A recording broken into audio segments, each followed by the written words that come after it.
According to almost every news website, Elon Musk is no longer interested in buying out the social media platform Twitter. But Elon is well known for getting what he wants one way or another. This may include buying Twitter at a lower price later on, but for now, he has decided to back out of the $44 billion deal and has also made moves to set up a high-profile court fight with the robust social network. Is this going to end well? Probably not. Well, not for Twitter. This all started when the Twitter board was informed by Musk's lawyer that the billionaire intends to terminate the deal to acquire the company. Musk claims that Twitter had broken elements of its agreement with him in the letter. It also describes how the company allegedly neglected to send him information regarding the social network's daily user counts.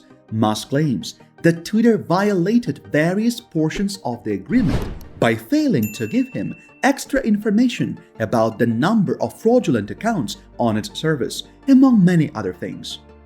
Why is this so important? Twitter derives most of its money from ad sales. The number of individuals who can view ads is a critical indicator for capital derivation. The letter reads, "This information is fundamental to Twitter's business and financial performance and is required to consummate the dealings contemplated by the merger agreement, as it's needed to ensure Twitter's fulfillment of the closing conditions, to facilitate Musk's financing and planning for the transaction, and to engage in business transition planning." This shows that Elon Musk is being pushed to buy Twitter without seeing any profit metrics of the company. That's weird, right? Unfortunately for Musk, Twitter insists that he go on with the deal. They have boldly stated that they intend to complete the transaction.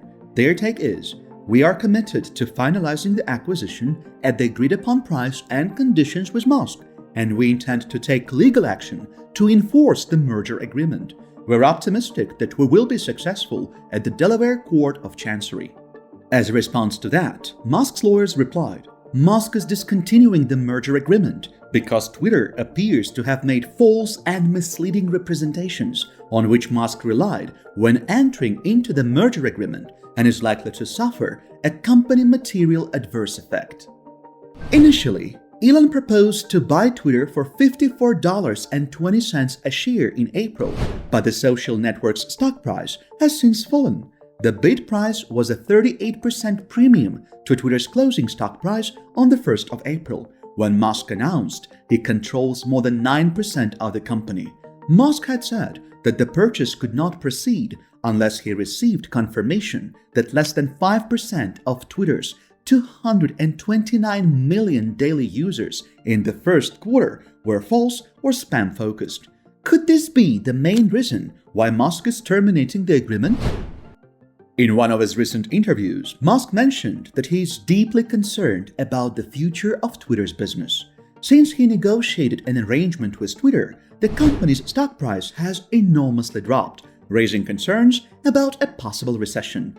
Twitter has removed senior executives, put recruiting on hold, and laid off approximately 30% of its talent acquisition staff.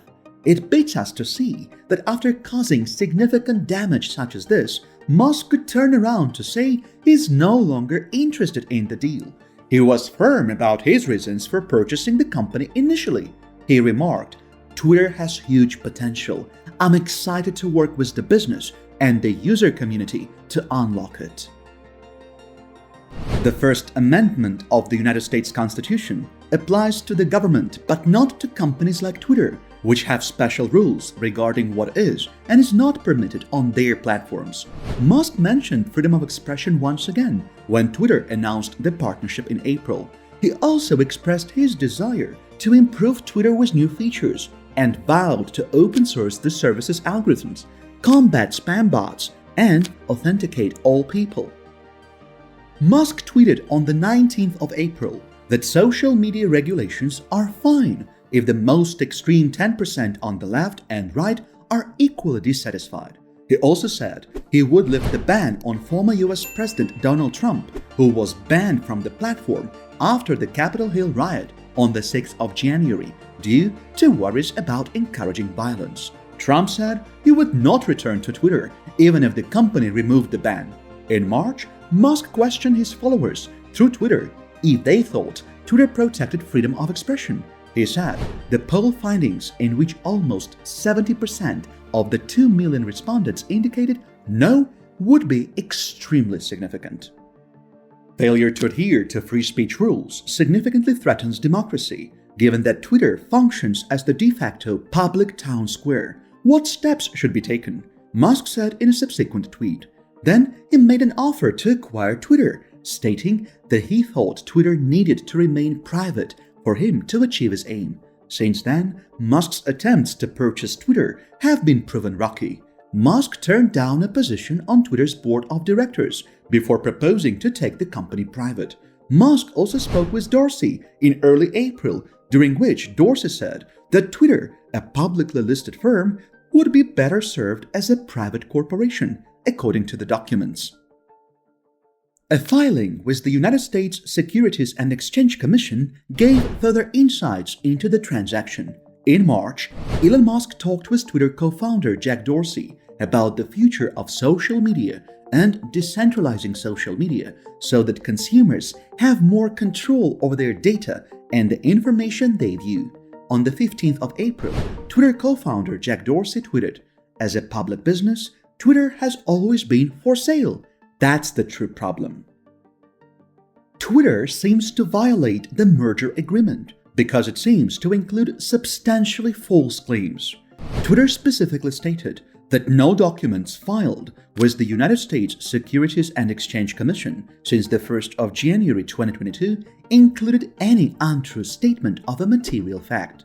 Twitter has stated repeatedly in such filings, "We have performed an internal review of a sample of accounts and evaluate that the average or false or spam accounts during the first quarter of 2022 represented fewer than 5% of our monetizable daily active users during the quarter.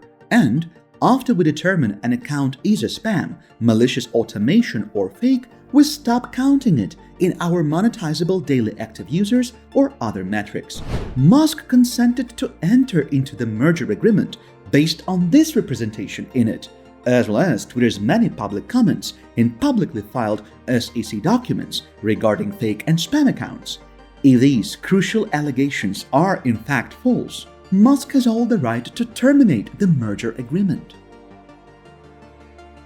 Tesla's CEO's legal team then claims that Twitter hasn't provided him with enough data to do his own study. However, it's unclear how such analysis would vary from Twitter's long-standing procedures.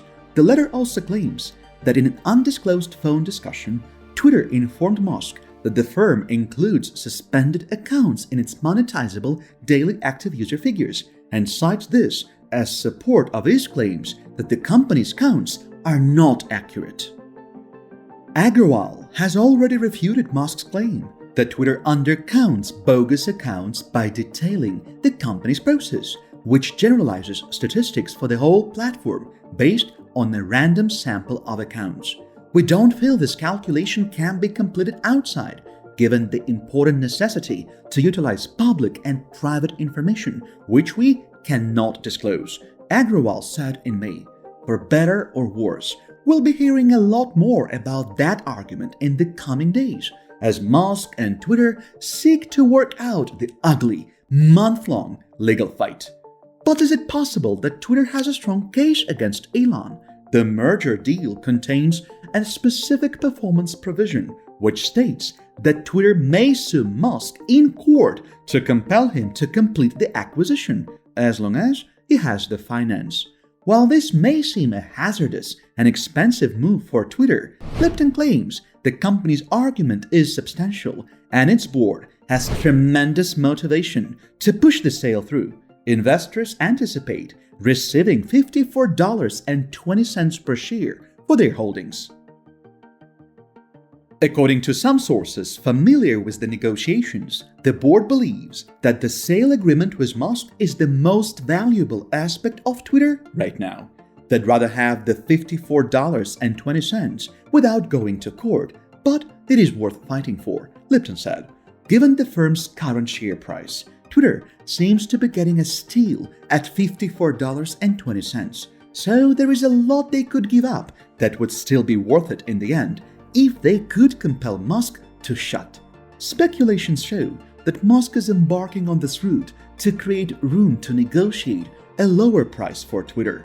Nonetheless, some Wall Street analysts believe Twitter's board and management should be willing to accept a lesser cost to avoid a protracted legal struggle. Musk will most likely lose over $1 billion if he opts out of the deal. That's a billion with a B. No matter how rich someone is, that is enough money worth going to court for. So what do you think will happen at the end? Let us know your opinion in the comment section. Thanks for watching and see you in the next videos.